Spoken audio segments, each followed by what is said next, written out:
In today's video, I'm going to teach you how to save a filter in Jira. By the end of this walkthrough, you'll know how to create a custom filter that you can quickly reuse anytime you need to find the same set of issues.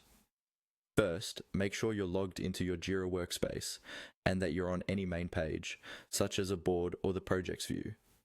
At the top of the screen, look for the navigation bar. There, you should see an option labeled Filters. Go ahead and click on that.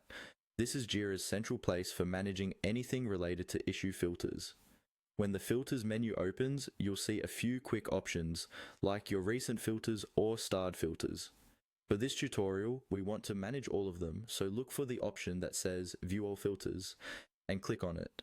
This will take you to the full filters page, where you can see existing filters and create new ones from scratch.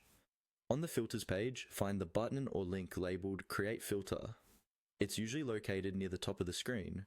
Click Create Filter to open a new search view. This is where you'll define exactly which issues you want Jira to show. Now it's time to build your own filter. You'll see different fields and drop-downs that let you narrow down issues based on things like project, issue type, status, assignee, labels, or dates. Use these options to set the conditions that match what you need.